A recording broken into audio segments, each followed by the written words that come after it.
नमस्कार दोस्तों, कैसे हैं आप सब लोग। मैं अंशुल शर्मा स्वागत करता हूं आपका आपके प्यारे से चैनल में। और आज का जो हमारा टॉपिक रहने वाला है वो है मोस्ट इम्पोर्टेंट, बहुत बार पूछा गया, आपको पता भी होगा, एनसीएफ। एनसीएफ 2005, जिसको हम क्या बोलते हैं, नेशनल कैरिकुलम फ्रेमवर्क भी इसको बोला जाता है। ठीक है, राष्ट्रीय पाठ्यचर्या की रूपरेखा। ठीक, कब आया था ये? 2005 में। नेशनल कैरिकुलम फ्रेमवर्क एनसीएफ के नाम से भी आता है। ठीक है ना, इसको याद रखेंगे आप कि मोस्ट इम्पोर्टेंट टॉपिक है जिस पे आज हम चर्चा करने वाले हैं। कहाँ से ये आया, क्या क्या चीज़ें थी, किसने ये पारित किया, ये सारी चीज़ें हम यहाँ पे देखेंगे। जैसे कि आप लोग स्क्रीन पे देख ही पा रहे होंगे कि it is based on the constructivist approach. Constructivist approach मतलब निर्मितवाद जिसको हम बोलते हैं, या ज्ञान संरचनावाद या रचनात्मक अधिगम, और इसी से रिलेटेड है अन्वेषण का सिद्धांत भी है। ठीक है, और जो यहाँ पे किन किन लोगों ने इसके बारे में बोला है, ठीक है, तो वो लोग हैं Vygotsky, Jerome Jerome S Bruner, है ना, जे एस ब्रूनर, ऐसे नाम सुना होगा ना आपने, J S Bruner, so Jerome S Bruner and Jean पियाजे।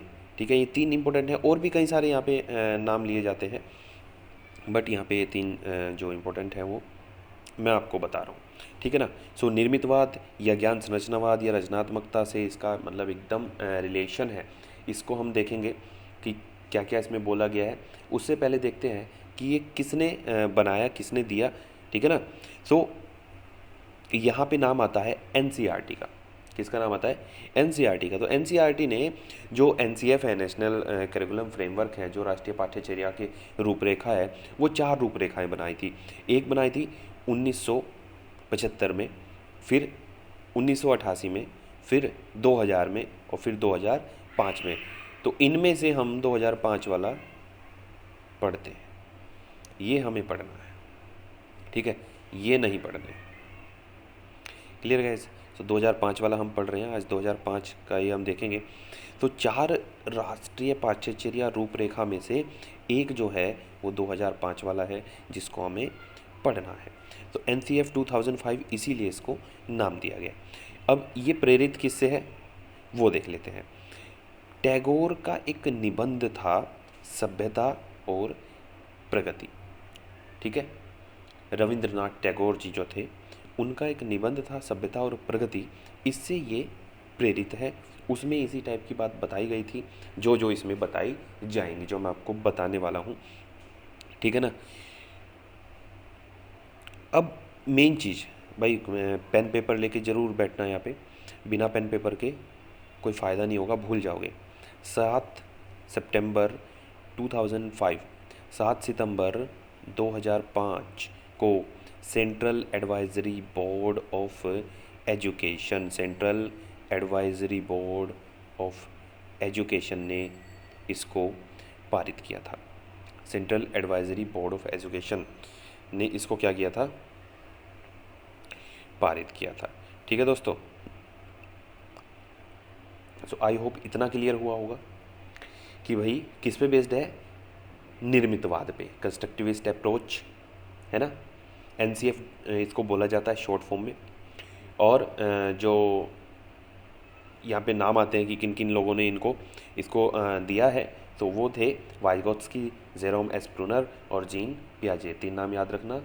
और एनसीईआरटी के 4 राष्ट्रीय पाठ्यचर्या की रूपरेखा जो है, 4 हैं ये।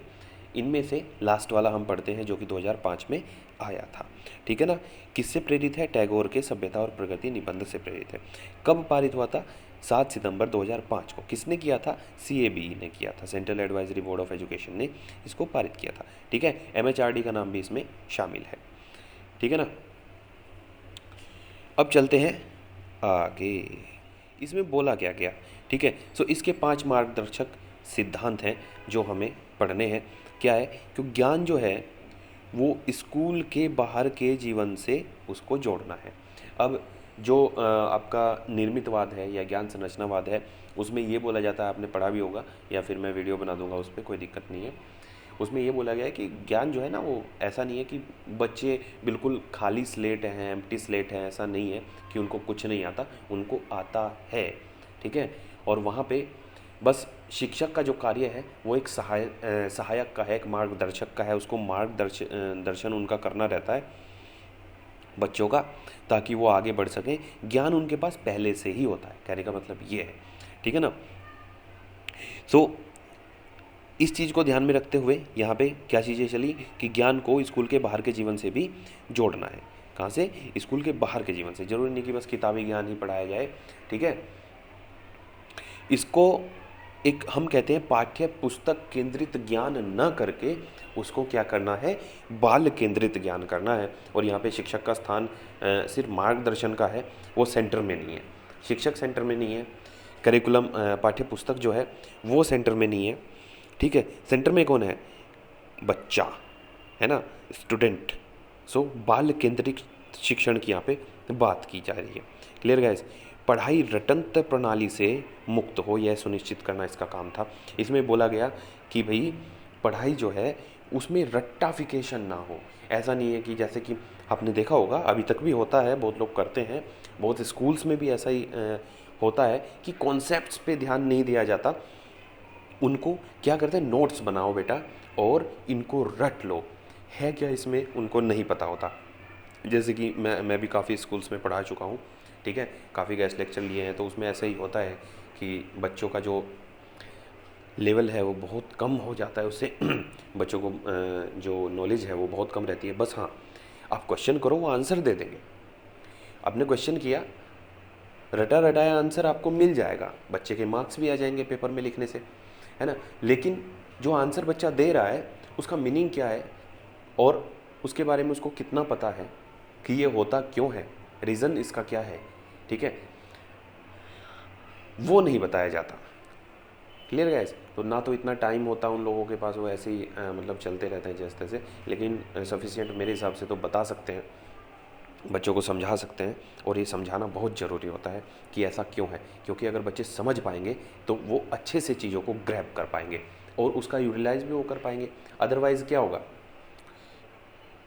टीचर ने लिखवाया, बच्चे ने पढ़ा और पेपर में जाके उल्टी कर दी। उल्टी करने से मतलब ये है कि छाप दिया, copy paste copy paste copy paste, और मार्क्स आ गए, लेकिन बच्चे को कुछ नहीं आया, ठीक है ना। अब थोड़ा और आगे बढ़ते हैं, नेक्स्ट पॉइंट पे चलते हैं। नेक्स्ट पॉइंट क्या है? पाठ्यचर्या का इस तरह संवर्धन किया जाए कि वह बच्चों का चहुमुखी विकास कर सके। सर्वांगीण विकास की यहाँ पे बात की जा रही है, ठीक है। एनसीईआरटी के द्वारा बनाया गया जो फ्रेमवर्क है 2005 वाला, उसमें, ठीक है, भाई ज्ञान को स्कूल के बाहर भी लेके जाना है। मतलब कहने का मतलब ये सारा ज्ञान प्रोवाइड करना है, किताबी ज्ञान ही प्रोवाइड नहीं करना, बाकी सारा ज्ञान प्रोवाइड भी करना है, स्कूल के बाहर का भी, ठीक है। पढ़ाई रटनी नहीं है, समझनी है। और पाठ्यचर्या इस प्रकार की हो कि बच्चों का जो है ना विकास कैसा हो, सर्वांगीण विकास हो, ठीक है ना। मैंने बोला ना, देखो, पाठ्य पुस्तक केंद्रित यहाँ पे नहीं बनाना, उसको बनाना है बाल केंद्रित।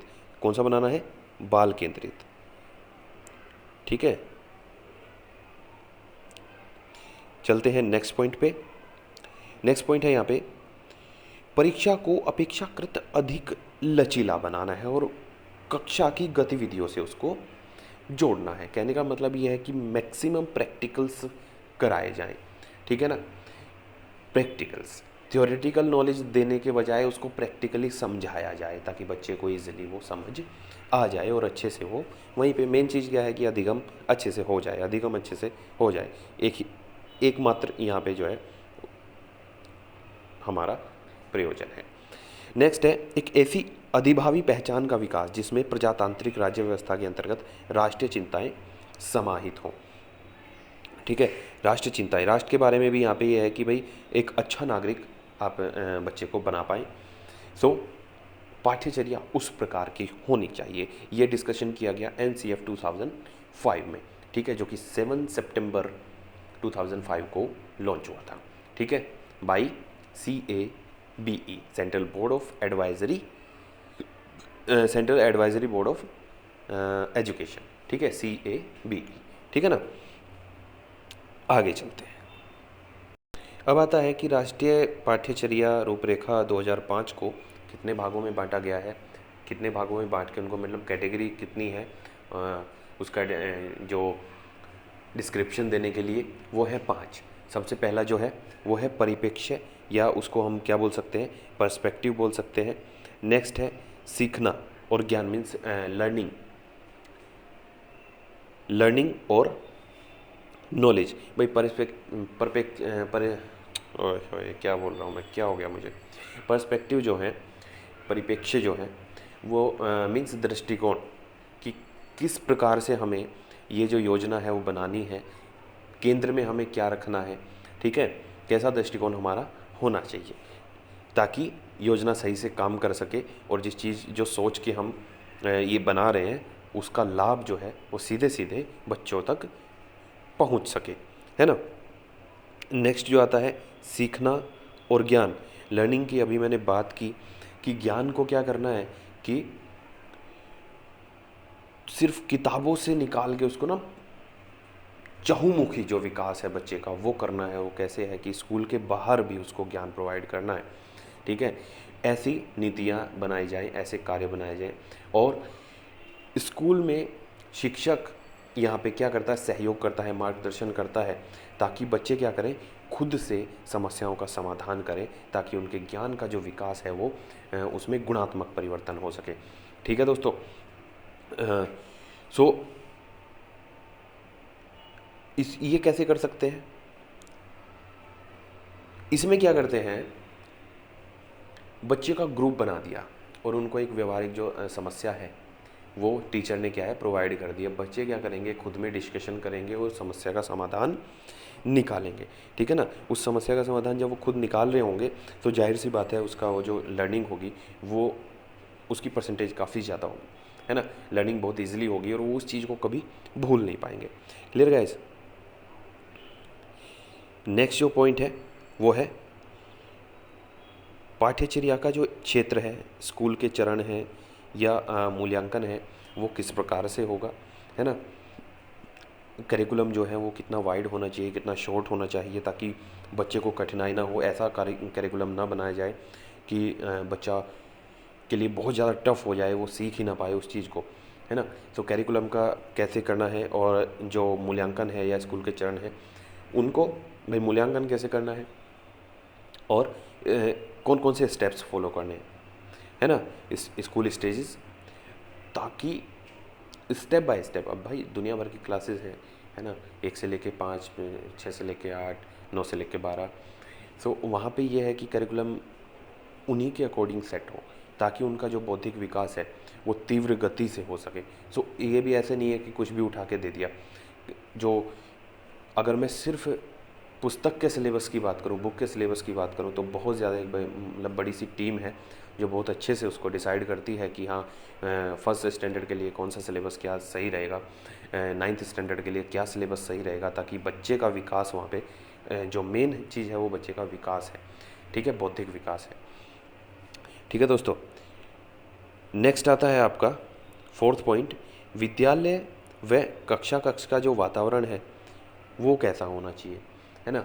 सो ये भी NCF में ही डिफ़ाइन किया गया कि भाई वातावरण जो है वो एक तो बहुत पॉजिटिव होना चाहिए और उनको क्या है कि खुद से सीखना, समस्याएं प्रोवाइड कराएगा कौन, शिक्षक, बच्चे उसका समाधान निकालेंगे जिससे उनका जो बौद्धिक विकास है वो तीव्र गति से होगा, ठीक है। सो वातावरण क्या है, एक मतलब पॉजिटिव वातावरण रखना है, एक हेल्दी वातावरण रखना है किसका, कक्ष का, ताकि वहाँ पे अधिगम प्रणाली बहुत ही प्रभावशाली हो और इजीली हो, ठीक है ना।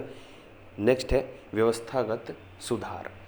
भाई हमेशा चीज़ों में क्या है ना, डेवलपमेंट आता रहता है। अब छोटी सी चीज़ लो, जैसे आपका मोबाइल फ़ोन ही है, ठीक है। पहले क्या था, ब्लैक एंड वाइट स्क्रीन वाला आता था, सांप वाला गेम बहुत खेले होंगे आप लोग, हम भी खेले हैं। उसके बाद उसमें क्या आने लगा, कलर डिस्प्ले आने लगी, उसमें थोड़ा रंग बिरंगे दिखते थे, है ना। फिर क्या है, VGA कैमरा आ गया, बेकार सा फ़ोटो खींचने लगा। उसके बाद में कैमरे की जो मेगापिक्सल्स हैं वो बढ़ते गए, फ़ोन थोड़ा बड़ा होता गया, ठीक है। आज की डेट में देख लो आप कहाँ तक पहुँच रहे हैं। एंड्रॉयड में भी क्या है कि कहाँ चॉकलेट से स्टार्ट हुआ था, है ना, और कहाँ पाई और पता नहीं कहाँ कहाँ तक पहुँच गया। ठीक है, सो ये क्या है, व्यवस्थागत सुधार। ठीक है, समय के अनुसार, डिमांड के अकॉर्डिंग और सुगमता को ध्यान में रख के जो सुधार हैं वो होते रहने चाहिए।